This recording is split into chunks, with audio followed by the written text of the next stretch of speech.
Anyone, other questions? I was wondering, my daughters were doing the Kumon festival for a couple of years.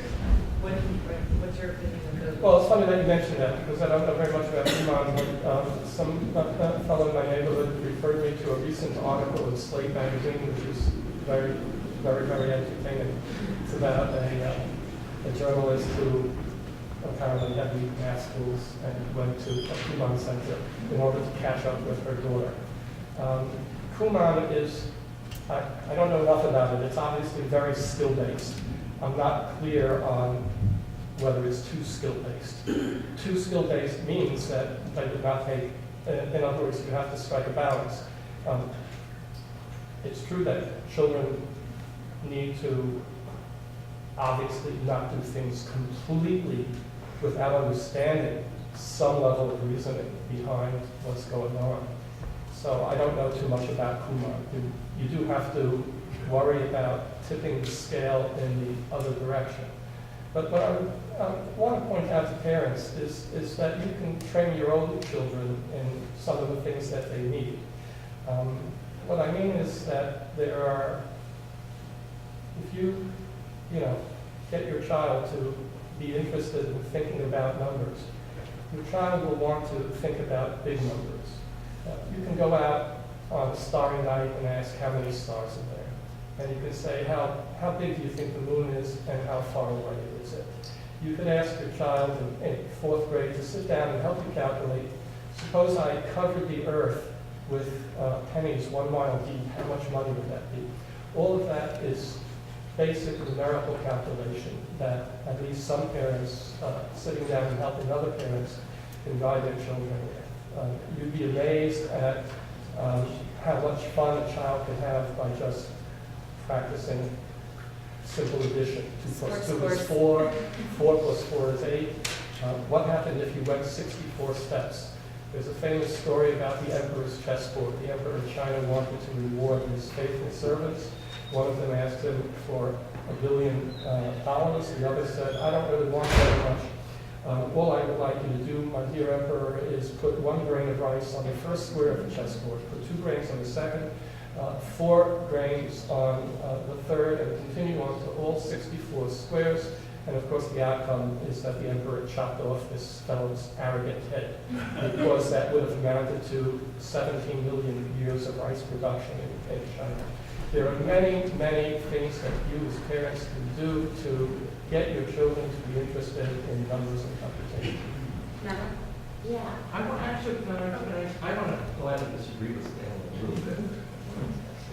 You don't even have to be polite. It's not one of my strengths.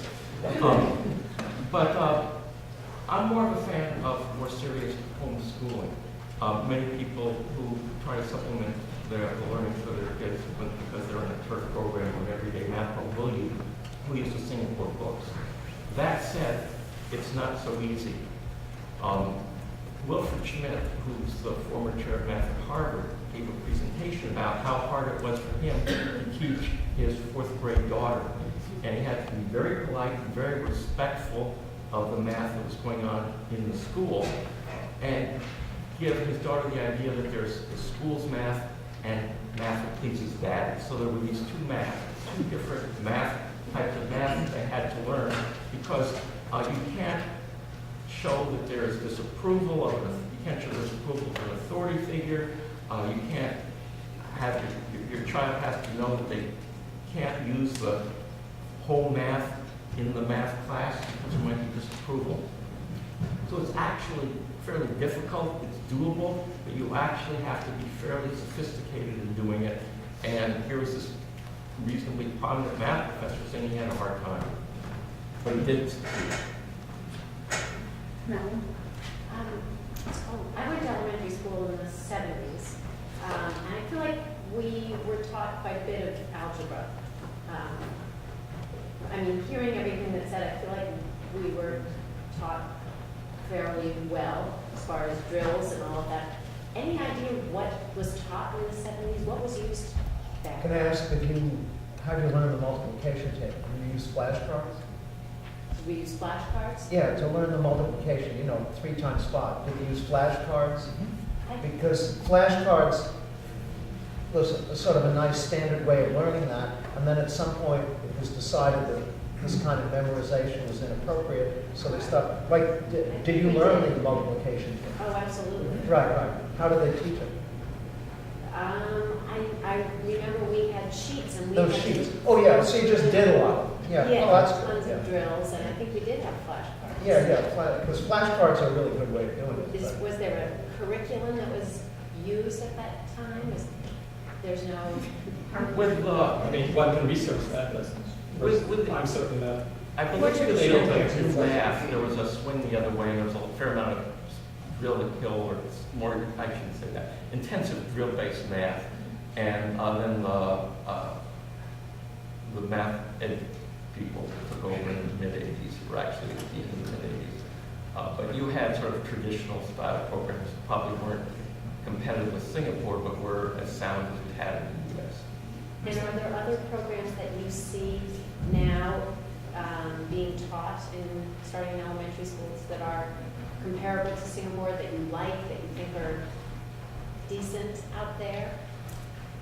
Or not so? I'm not, I haven't studied it enough. I've looked at a few programs and basically haven't liked most of them. Usually they tend to be influenced by the latest trends, which isn't to say that there aren't any, but it may be that the ones that were published 30 years ago might be better, or 40 years ago might be better. What about this guy, Gatto? Gatto? Yes. Yeah, let me try to answer your question indirectly. Jennifer mentioned mathematicians at Stanford.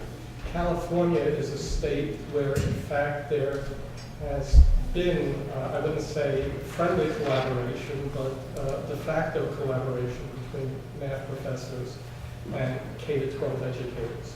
If you would like to see what your children should really know, you go to California State Department of Education. I mean, you know, write anything down, I don't know the exact website.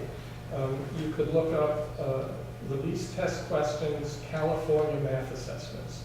So these assessments are the statewide tests that are equivalent to what's offered statewide here in New York in 4th and 8th grade. In New York City, they have their own assessments.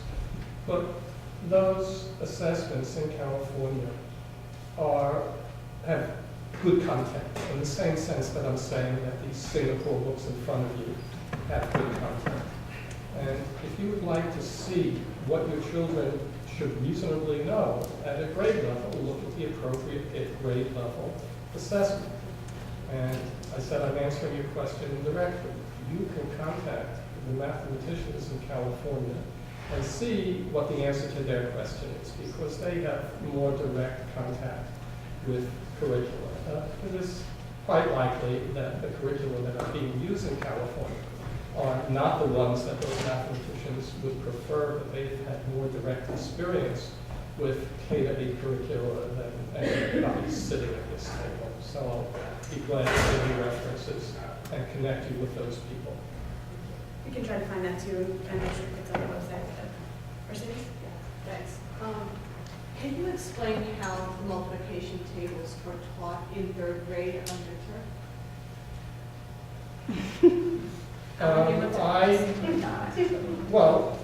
As I said, 5 years ago I went through every page of Turk. Okay, now I can't remember the sequencing. I don't know directly the answer to your question, but the fact that I don't know the answer to your question, the fact that you're asking, shows a fundamental flaw in the curriculum. I assume, am I correct that you're asking as a parent who would like to know? Well, I'm asking this because I have a 5th grader, I mean 6th grade, but when he was in 5th grade, I started to see that there was some real fishy math coming from. I'm not the type of parent that pays attention to the curriculum. I like to teach it to the schools, and I'll look at homework and all that. But I noticed something fishy about math by the time my son got to 5th grade. It took me that long. So when my daughter hit 3rd grade, I knew enough to teach her multiplication tables for myself. I just knew that was really good. I have a 2nd grade daughter now, so she's going to be in 3rd grade next year. And I know I'm going to do the same thing. the program definitely has a shortcoming in Well, I can tell you specifically, since I went over a major unit in the 5th grade. It was supposedly a unit on multiplication and division. So the entire I actually have it here. I'll leave Xeroxes of that chapter with you. But from what I could see, there was essentially, maybe 20 or 25 problems involving multiplication. And it was obvious, the page that I saw was obviously a response to my or similar criticisms, because there was a column of problems saying, multiply each number in this column by 6, and the next column said, multiply each number in this column by 7, etc., 8 and 9. There were those 4 columns. But still, there were 40 programs. There were 40 problems altogether testing basic multiplication skills. That's absurd. I mean, there isn't a person in the world who could learn multiplication based on 40 problems a year. Have any of you looked at the Khan Academy?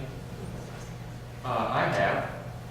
What's your reaction? I don't think it's a curriculum. It's a set of, it's just a set of tutorials on solving specific problems. I think you need more.